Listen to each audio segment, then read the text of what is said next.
दुसरा खंड 18 श्लोकाची टीका राहिली. नंतर तिसऱ्या खंडामध्ये चौथ्या श्लोकापासून आहे. अरे ना. अरे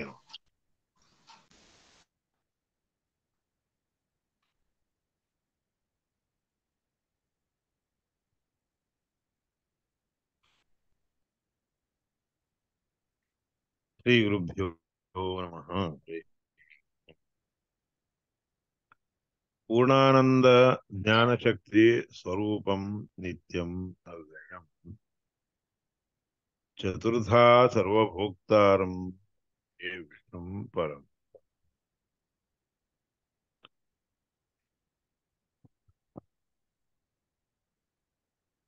अत्रैते श्लोकाः भवन्ति। या ठिकाणी असे श्लोक आहेत। काय श्लोक आहे? विश्वस्य विश्वस्य विश्वस्य अत्व विवक्षायां विश्वस्यात्व विवक्षायां आदि सामान्य मुक्तयोः।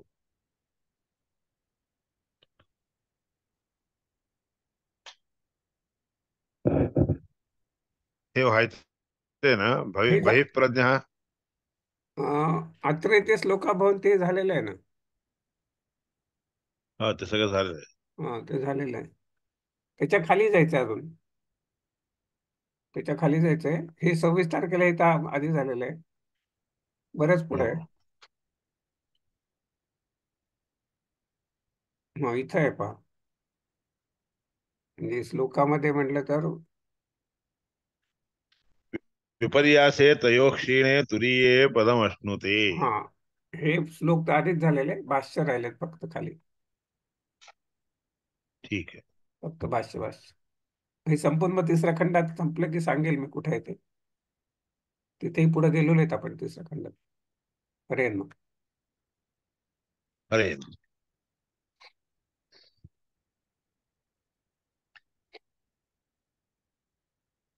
विपरीत ज्ञानादपि भाष्यामध्ये भाष्यामध्ये हम्म,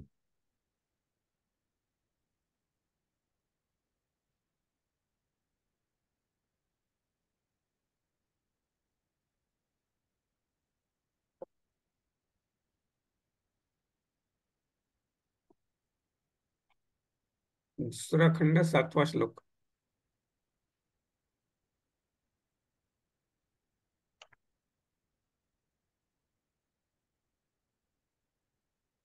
मकार भावे प्राज्ञस्य मानसामान्यम् उत्कटम्।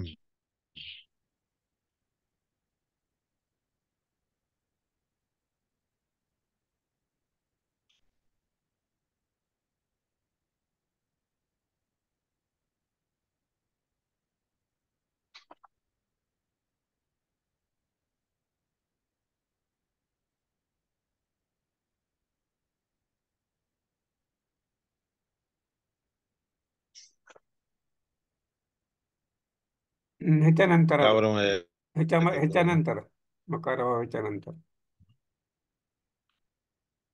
नाही, हे तृतीय खंड झाला. सॉरी, नंतर नाही, आधी. इथे आपण येऊन पोहोचलोय आधीच्या हं, ह्याच्यामध्ये. आधी एकदा इथे येऊन पोहोचलो. बरोबर आहे।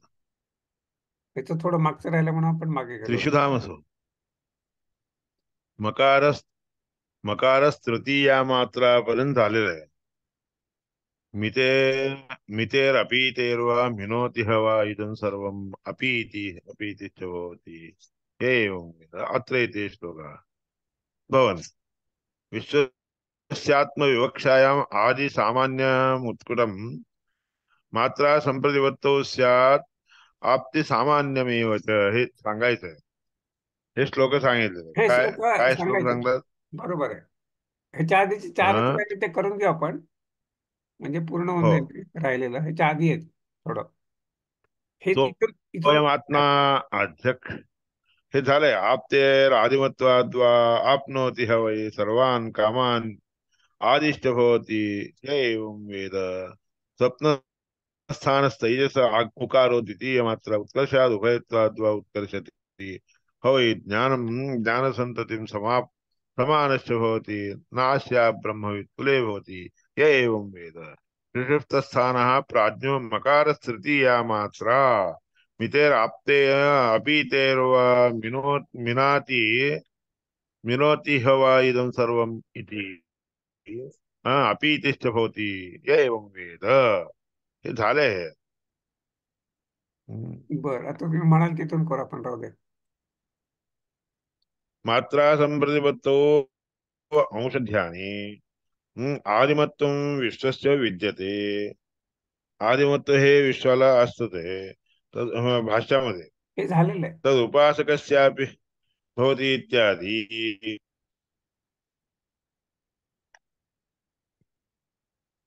हा गतिवचनात् इथून इथून मात्रा आदिमत्वेन. हे करायचं आहे. मात्रा संपर्कत्व अध्याय जे म्हटलं औषध्याने आदिमत्व विश्वस्य विद्यते, हे घ्यायचंय. हो. बरोबर आहे, हे घ्यायचंय. चालेल, इथून हम्म. घ्या. मात्रा संप्रतिपत्तो अंशध्यानी. परमात्म्याचे अंश जे असतात त्या अंशाचं ध्यान करायचं म्हणजे काय तर मात्रा संप्रतिपत्ती. मात्रा शब्दाने अर्थ मिनाती त्रायती ती मात्रा. संप्रतिपत्तो चांगल्या रीतीने जाणून घेणे याला मात्रा म्हणतात. आदिमत्व विश्वस्य विद्यते. सगळ्या विश्वाला आदिमत्व आहे. तद उपासकस्यापि भवति इत्यादी सामान्यात. इत्यादी म्हणजे त्या उपासना करणाऱ्याला देखील ते सगळे आदिमत्व म्हणून मिळतात. म्हणजे ध्यान करणे हे त्यासाठी म्हणून हे सगळं लागतं ते असा अर्थ. अमात्रे अपि अगतीर न विद्यते. मात्रा ज्ञान ज्याला नाही त्याला कोणतीच गती मिळत नाही म्हणजे ज्ञानच प्राप्त होत नाही असा अर्थ. कोणत्या कोणत्या मात्रा कुठं कुठं असतात काय नाहीये त्याचं ज्ञान पाहिजे असते. आणि ते ज्ञान नसलं तर मग शब्दांचे अर्थच कळत असतात. म्हणून याकरता अमात्रे प्रगतीर न विद्यते. प्रतिदिवसम विभाग एकीभावश्च विद्यते विश्वादीनाम. रोजच्या रोज त्या विश्व तैजस प्राज्ञ तुरीय सगळे चारीच्या चारी गोष्टी दर दिवशी दररोज प्रत्येकाला लागू होत असतात. पण चौथी गोष्ट मात्र लागू होत असते बरं का. तुरीय अवस्थेमध्ये असणारी जी गोष्ट असते ती मात्र नसतीये. ती फक्त प्राज्ञ नामक परमात्म्याशी परमात्म्याने आलिंगन करून घेतलं असताना आपल्या सर्व त्याला झोपून घेतो आणि आनंद देत असतो. तो जो आनंद देत असतो की नाही तो मोक्षामध्ये येणाऱ्या आनंदासारखाच असतो. पण एवढंच की बाहेरचं काही त्याला कळत नसते म्हणून एवढं सांगितलं. हम्म. बाहेरची गोष्ट त्याला काही माहित नसते. बाह्येंद्रिय अंतरिंद्रिय यांच्यानी होणारा जे काही अनुभव असतो की नाही तो अनुभव प्राज्ञ नामक परमात्म्याच्या अनुग्रहाने युक्त असताना होत नसतो. तो आनंदाबरोबर त्या सगळ्या गोष्टींचं ज्ञान म्हणजे मोक्षामध्ये मुक्त झाला असताना होत असतो म्हणून सांगितलं. तुरीयस्य तर न विद्यते म्हणून सांगितलं त्याच्यासाठी. विश्वादीनाम व्यवहार कारणत्व विद्यते. विश्व तेज प्राज्ञ ह्या तिन्ही गोष्टींचे व्यवहार कारण असते. तुरीयस्य तर न विद्यते. तुरीय अवस्थेमध्ये असणाऱ्याला ते नसतं म्हणून सांगितलं. इत्यतो गम्यत्वम अपि. म्हणून गम्य म्हणून त्या परमात्म्याला म्हणतात. नास्ती इत्याशंका निवर्तयती. हम्म. त्या गम्यत्वामध्ये म्हणजे मोक्षामध्ये जे प्राप्त होतं ते या ठिकाणी तुम्हाला कळत नसतं याचा अर्थ. आत्मानं संविशती ती म्हणतो. आत्मानं संविशती. आत्मानं परमात्मानं संविशती. परमात्म्याच्या बरोबर राहायला लागत असतो आणि मुक्त झाला असताना मात्र परमात्म्याच्या ठिकाणीच राहतो. अमात्र चतुर्थो अव्यवहार्य प्रपंचोपशमः शिवो अद्वैत ओंकार आत्मैव संविषयात. आता इथं मात्र म्हणून जे परमात्मा म्हणतात की नाही मात्र हा म्हणजे मात्रा नसलेला. मात्रा नसलेला म्हणजे ज्ञान नसलेलं म्हणजे परमात्म्याच्या बद्दलचं ज्ञान नसलेलं. परमात्म्याच्या बद्दल सुषुप्ती अवस्थेमध्ये आपण झोपेमध्ये असताना गाढ जेव्हा झोप लागते त्यावेळेस परमात्म्याच्या बद्दलचं ज्ञान त्याला नसतंय. चतुर्थ म्हणजे तुरीय म्हणून जे परमात्म्याचं रूप आहे की नाही त्या ठिकाणी तुरीय रूपामध्ये म्हणजे मोक्षामध्ये असणाऱ्या लोकांना मात्र तिथं परमात्म्याचं ज्ञानही असतं, आनंदही असतो. इथं मात्र प्राज्ञामध्ये नसतंय. प्रपंचोपशम हा शिव हा, त्या ठिकाणी प्रपंचाचा उपशम होतो म्हणून सांगितलंय. तुरीयम तुरीयम नादम नादनामानम हरिम ज्ञात्वा परम पदम. तिथं तुरीय म्हणून जे आहे की नाही, त्या परमात्म्याला जाणून घेऊन असा अर्थ आहे. म्हणून चतुर्थ अव्यवहार्य प्रपंचोपशम शिव अद्वैत ओंकार आत्मैव संविशत्य आत्मा आत्मानं य एवं वेद. आत्मैव भूत्वा अन्य म्हणजे इथं त्याच्यात भाष्य दिलेलं आहे पुढं. अध्यात्म संहिता झाल्यावर खाली आहे. आत्मैव भूत्वा हम्म अन्याभिमानं त्यक्त्वा परमात्मा परमात्मना एव परमात्मानं प्रविशति उपासकः. तिथं काय आत्मैव भूत्वा आत्मैव आत्मैव संविशती आत्मना आत्मानं य एवं वेद म्हणायचा जो आहे ना, त्याचा अभिप्राय इथं दिलेला आहे खाली. आत्मैव भूत्वा अन्याभिमानं त्यक्त्वा, दुसऱ्यांच्या बद्दलचा अभिमान सोडून देतो आणि परमात्माचा बद्दल मात्र परमात्म्याबद्दलचा मात्र अभिमान ठेवून घेतो. परमात्मानं प्रविशती, परमात्मानं प्रविशती म्हणजे परमात्म्याच्या बद्दल जाणून घेऊन राहतो. अव्यवहार्यत्वात, तर तिथे काही व्यवहार वगैरेची आवश्यकता नसते परमात्म्याच्या जाणून घेण्यासाठी. म्हणून दुसरा काही व्यवहार करावा लागतो असं काही नसतं बरं का. आपोआप त्याला ते परमात्म्याचं ज्ञान होत असते तिथं. हम्म म्हणून अव्यवहार्यत्वादिकम अत्र, म्हणून त्या ठिकाणी सांगितलेलं असते. साम्यम, दोन्ही गोष्टी समान असतात म्हणून व्यवहार अद्वैतम. ओंकार ओंकार आत्मैव संविशति आत्मान आत्मना आत्मानं य एवं वेद इति दर्शयितुं पुनरपि उक्तम् अव्यवहार्यत्वादिकं सर्वमपि. सगळंच्या सगळं अव्यवहार, व्यवहारामध्ये यासारख्या गोष्टी काही नसतात तिथं म्हणून सांगितलं आहे इथे. आता अत्र इथे श्लोकाः भवन्ति. ओंकारं पादशो विद्यात्. ओंकाराला जे आहे पाद, प्रत्येक पादाने जाणून घ्यावा. पादाः मात्राः न संशय. पाद म्हणजे काय, इथं मात्रा, तर शंका नाही. ओंकारं पादशो ज्ञात्वा न किंचिदपि चिंतयेत. पादशः परमात्माच्या ओंकाराच्या बद्दल, स्वरूपाबद्दल जाणून घ्यावे. त्यावेळेस कोणतंही चिंतन करायला जाऊ नये दुसऱ्या इतरचं. युंजीत प्रणवे चेतः, म्हणून चित्त कुठं ठेवावं, तर प्रणवामध्ये ठेवावं. प्रणव म्हणजे ओंकारामध्ये ठेवावं. युंजीत प्रणवे चेतः, प्रणवो ब्रह्म निर्भयम. प्रणव शब्दाचा अर्थ निर्भय असणार असं ब्रह्म. परमात्मा जो आहे, परब्रह्म नावाचा परमात्मा, तो कसा आहे, निर्भय आहे. तर तिथं काहीतरी मरण इत्यादिकापासून दुःख वगैरे होणं वगैरे इत्यादी कुठेही तिथं त्या परमात्म्याच्या जवळ गेला असताना मिळत नसतात, प्राप्त होत नसतात. युंजीत प्रणवे चेतः प्रणवो ब्रह्म निर्भयम. प्रणवे नित्ययुक्तस्य न भयं विद्यते. नित्य प्रणवामध्ये असणाऱ्या लोकांना कधीही भीती प्राप्त होत नाही म्हणून अभयम म्हणून त्याचं नाव आहे, निर्भयम. म्हणून ते उपनिषदात सांगितलेलं आहे.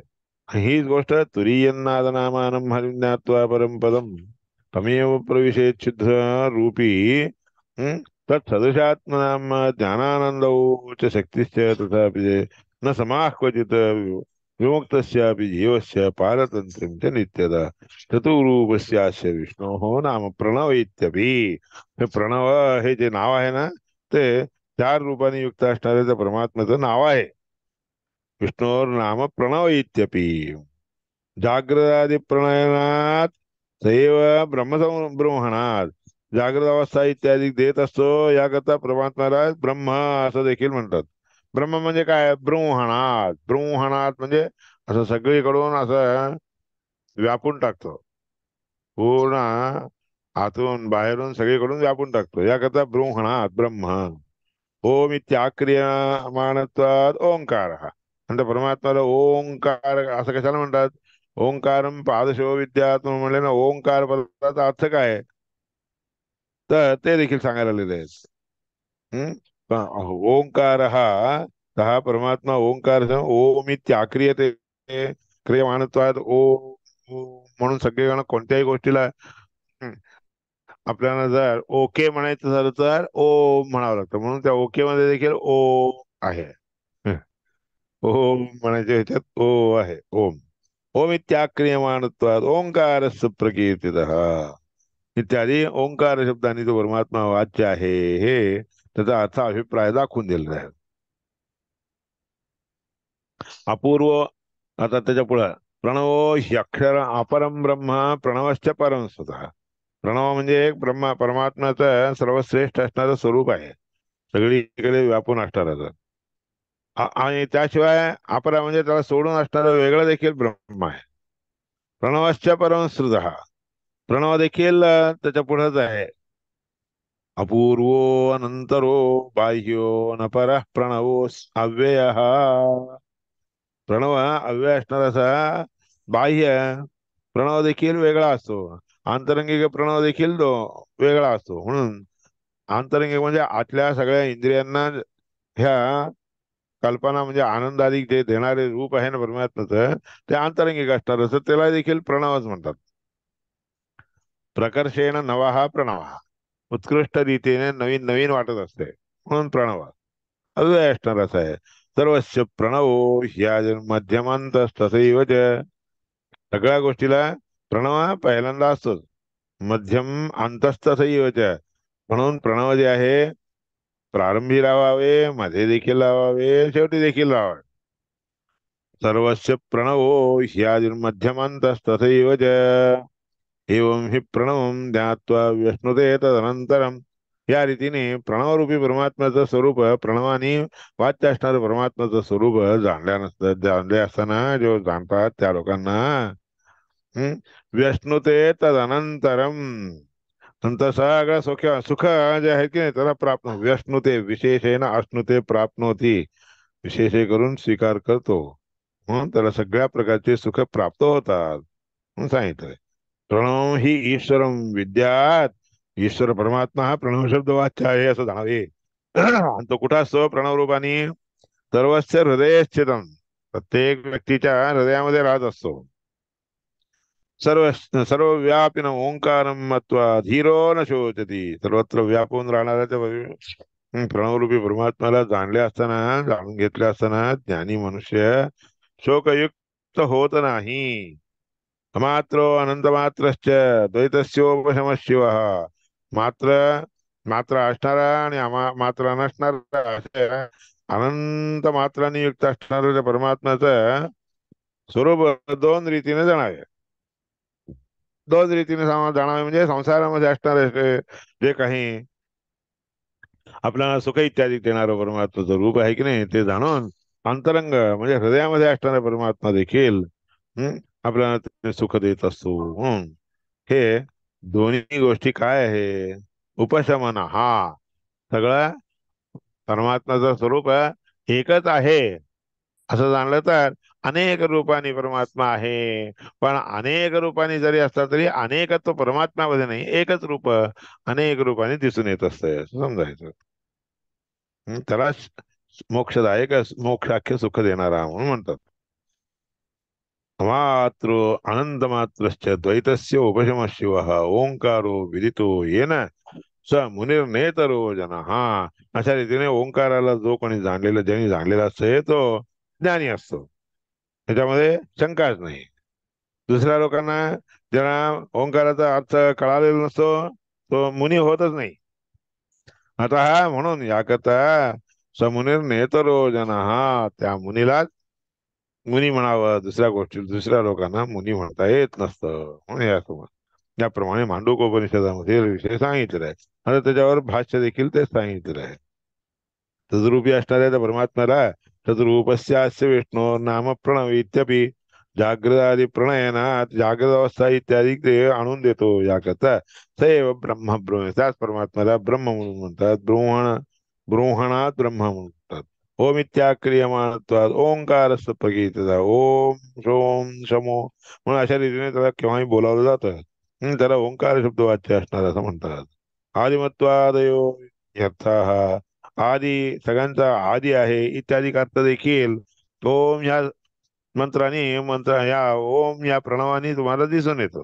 श्रुतीमध्ये वेदामध्ये देखील ते सांगितलं आहे. अपूर्व कारणाभावात कोणतेही कारण त्याला लागत नसते. त्या कारणामुळे हा करतो असा असल्या कारणाने त्यांनी ही सृष्टी केली अशा प्रकारचं कारण काही नसतं. याकरता म्हणून त्या परमात्म्याला अपूर्व देखील म्हणतात. अपूर्व हा कारणाभावात नाशाभावात अनंतर हा, त्याला नाश नसतो म्हणून त्याला अनंतर म्हणतात. अनंतर म्हणजे काय? न अंतरः विद्यते यस्य सः अनंतरः. अंतरः म्हणजे मध्ये गॅप, मध्ये कोणत्याही प्रकारचा गॅप नसतो म्हणून अनंतर. मग अशा रीतीने कारणाभावात नाशाभावात म्हणजे कारण नसल्या कारणाने आणि नाश नसल्या कारणाने अनंतर असं म्हणतात. पराधीन स्थितत्व पराधीन स्थित्य भावात, आणि तो कोणालाही पराधीन होऊन राहत नसतो, कोणाच्याही वर अवलंबून राहत नसतो. अनपरहा म्हणून त्या परमात्म्याला अनपरहा म्हणून म्हणतात. आणि अजून एक काय आहे? अन म्हणजे अनो वायुर्दीर. अन म्हणजे वायुदेव. वायुदेवांच्या पेक्षाही पर म्हणजे श्रेष्ठ असल्या कारणाने देखील अनपरा. म्हणून उदाहरण सर्वगतत्वात अबाह्यश्च. सर्वगत असल्या कारणाने अबाह्य आहे. बाहेरही असतो आतही असतो सगळीकडे असतो म्हणलं असताना बाहेर राहतो आत नाही राहत असं समजू नका. तो सगळीकडे असतो आतही असतो बाहेरही असतो. म्हणून असं त्या परमात्म्याला या स्वरूपाने जाणलं तर हम्म प्रणव रूपाने जाणलं तर विमुच्यते मुक्त होतो सांगितलं. परत्व अपरत्वंच्या विष्णोर एकस्य वै सदा यदा.